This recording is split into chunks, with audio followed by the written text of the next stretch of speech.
ഇത് മാസ് മോട്ടോഴ്സിൽ നിന്നാണ് Honda Activa വണ്ടി വർക്കിന് കയറിയിട്ടുണ്ട്. നിലവിൽ നമുക്ക് 1-2 കംപ്ലയിൻസുകളാണ് മെയിനായിട്ട് പറഞ്ഞത്. ഫ്രണ്ട് സൗണ്ട് പറഞ്ഞിട്ടുണ്ട്, അതായത് ഫ്രണ്ട് ഷോക്ക് അബ്സറൊക്കെ നല്ല ചാട്ടം കാണിക്കുന്ന രീതിയിൽ കംപ്ലയിൻറ്റ് പറഞ്ഞിട്ടുണ്ട്.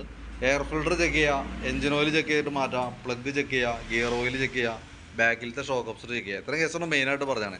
അപ്പോൾ നമ്മൾ വണ്ടി ഫസ്റ്റ് ഓടിച്ചു നോക്കുമ്പോൾ നമുക്ക് ഫ്രണ്ട് സൈഡിൽ നിന്ന് നല്ല രീതിയിൽ സൗണ്ട് ഉണ്ട്. ഷോക്ക് അബ്സറൊക്കെ ഓൾറെഡി പോയി കിടക്കുക, ബുഷ് സെറ്റ് പോയി കിടക്കുക. അപ്പോൾ അതിൻ്റെ ഒരു തെറിപ്പ് ഫ്രണ്ട് സൈഡിൽ നിന്നുണ്ട്.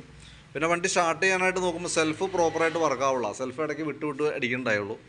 പിന്നെ വണ്ടി ഓടിക്കുന്ന സമയത്ത് ബാക്ക് ബ്രേക്കൊക്കെ പിടിക്കുമ്പോൾ ഒട്ടും നിൽക്കാത്തൊരു കണ്ടീഷൻ ഉണ്ട്. ബ്രേക്ക് ലൈനറൊക്കെ ഫുള്ള് തീർന്നേക്കാണ് കേട്ടോ. ഇത്രയും കേസാണ് മെയിനായിട്ട് നമുക്ക് ഓടിക്കുമ്പോൾ കിട്ടിയ കംപ്ലയിൻറ്റ്. എയർ ഫിൽറ്റർ ചെക്ക് ചെയ്യുന്ന കേസ് പറഞ്ഞിട്ടുണ്ടായിരുന്നു. അപ്പോൾ എയർ ഫിൽറ്റർ നമ്മൾ അഴിച്ചു നോക്കുമ്പോൾ എയർ ഫിൽറ്റർ പുതിയ ഫിൽറ്ററാണ്, വലിയ പഴക്കമായിട്ടില്ല. അപ്പോൾ നമുക്ക് തുടച്ച് ക്ലീനാക്കി നമുക്ക് റീസെറ്റ് ചെയ്യാം. പിന്നെ കാർബേറ്ററിൻ്റെ കേസ് പറഞ്ഞിട്ടുണ്ട്. കാർബേറ്റർ നമ്മൾ അഴിച്ച് ജസ്റ്റ് ചെക്ക് ചെയ്യുന്ന സമയത്തുണ്ടല്ലോ, നിലവിൽ ഈ സ്ലോജറ്റൊക്കെ ബ്ലോക്കാണ്. അപ്പോൾ നമുക്കത് സ്ലോജറ്റ് മാറ്റി കാർബേറ്റർ ക്ലീനർ ഉപയോഗിച്ച് ക്ലീൻ ചെയ്ത് റീസെറ്റ് ചെയ്യാം. നമുക്ക് ഈ കാർബേറ്ററിൻ്റെ ഉള്ളിലേക്ക് നോക്കുമ്പോൾ ഇത് കൃത്യമായിട്ട് വീഡിയോയിൽ കിട്ടുമെന്ന് അറിയില്ല. ഇതിൻ്റെ ഉള്ളിലൊക്കെ ശരിക്കും പൗഡർ കണക്കെ, അതായത് ഇപ്പോഴത്തെ പെട്രോളിൻ്റെ ഒരു കെമിക്കൽ റിയാക്ഷൻസ് കാർബേറ്ററിൽ തുടങ്ങിയിട്ടുണ്ട്. അപ്പോൾ നമുക്ക് കാർബേറ്റർ ക്ലീൻ ചെയ്ത് റീസെറ്റ് ചെയ്യുമ്പോൾ ഇത് നമുക്ക് നോക്കുമ്പോൾ ഇതിന് ഒരു ചെറിയ കറുത്ത രീതിയിലുള്ള സ്റ്റെപ്പ് പോലെയൊക്കെ വന്നിട്ടുണ്ട്. സ്വാഭാവികമായിട്ട് നമുക്ക് വരാമെന്ന് പറഞ്ഞാൽ 2 രീതിയിലുള്ള കംപ്ലയിൻറ്റ് കാണിക്കുക. ഒന്ന് മിസ്സിങ്ങിൻ്റെ കംപ്ലയിൻറ്റ് കാണിക്കും, ഏറ്റവും കൂടുതലായിട്ട് കാണിക്കുന്നത് ഓവർഫ്ലോൻ്റെ കംപ്ലയിൻ്റ് ആണ്. അത് എങ്ങനെ വന്നാലും നമ്മൾ എങ്ങനെ ചെയ്താലും റെഡി ആവാൻ സാധ്യതയില്ലാത്തൊരു കംപ്ലയിൻ്റാണ് അങ്ങനെ കംപ്ലയിൻറ്റ് വന്നു കഴിഞ്ഞാൽ. ഇപ്പോൾ നിലവിൽ നമുക്കിപ്പോൾ ക്ലീൻ ചെയ്ത് റീസെറ്റ് ചെയ്യാം. ഓവർഫ്ലോൻ്റെ കേസ് വന്നാൽ പ്രത്യേകിച്ച് നമുക്കൊന്നും ചെയ്യാനില്ല, കാരണം ഈ പെട്രോളിൻ്റേതായിട്ടുള്ള പ്രോബ്ലംസ് നിലവിലുണ്ട് വണ്ടിക്ക്. അപ്പോൾ കാർബേറ്റർ ക്ലീൻ ചെയ്യാന്ന് പറഞ്ഞാൽ ക്ലീനർ ഉപയോഗിച്ചാൽ ക്ലീൻ ചെയ്യണം. ഒരു സ്പ്രേ ഉപയോഗിച്ചിട്ട് അപ്പോൾ നീറ്റായിട്ട് സംഭവം ക്ലീനാക്കി പോകുന്നുള്ളൂ. അപ്പോൾ അത് ആ രീതിയിൽ ക്ലീൻ ചെയ്ത് റീസെറ്റ് ചെയ്യുക, സ്ലോ ജെറ്റ് മാറ്റി റീസെറ്റ് ആക്കാം.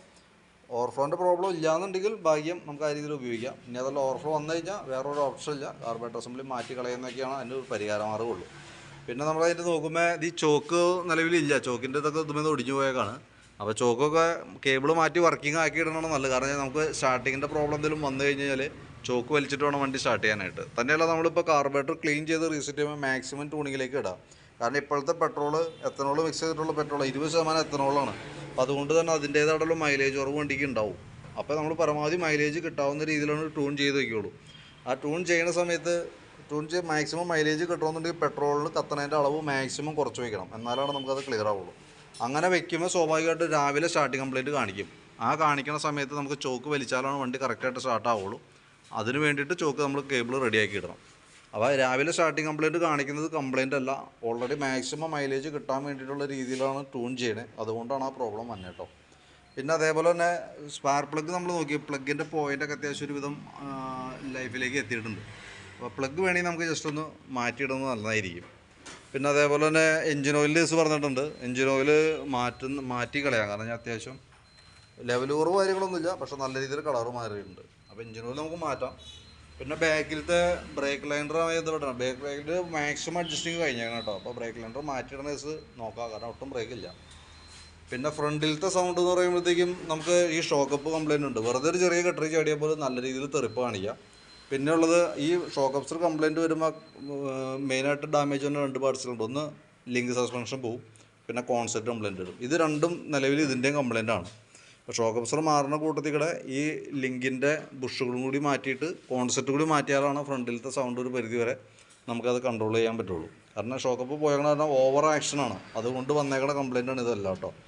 ലിങ്കിൻ്റെ ബുഷ് നിലവിൽ നോർമൽ രീതിയിൽ കംപ്ലയിൻറ്റ് വരും സാധാരണ രീതിയിൽ, പക്ഷേ ഷോക്കപ്പ് കംപ്ലയിൻറ്റ് ഉള്ളപ്പോൾ അത് പെട്ടെന്നായിരിക്കും കംപ്ലയിൻറ്റ് വരാം. ഇതിൻ്റെ ഉള്ളിൽ വേണ്ടത് പിച്ചള ബുഷാണ് കേട്ടോ. ഏകദേശം നമുക്കൊരു 500-550 രൂപയാണ് അതിൻ്റെ സെറ്റിൻ്റെ വില തന്നെ.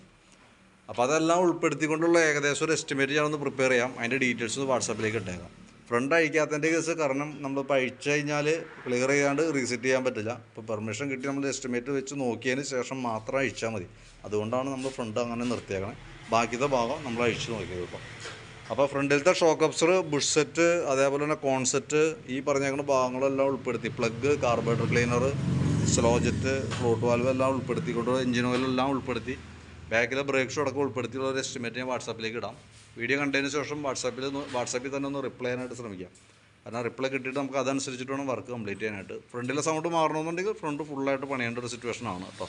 അല്ലാതെ കൊണ്ട് അത് ക്ലിയർ ആവില്ല. അതല്ലെങ്കിൽ തൽക്കാലം ഒന്നും തന്നെ ചെയ്യാതിരിക്കുക. ഓക്കെ.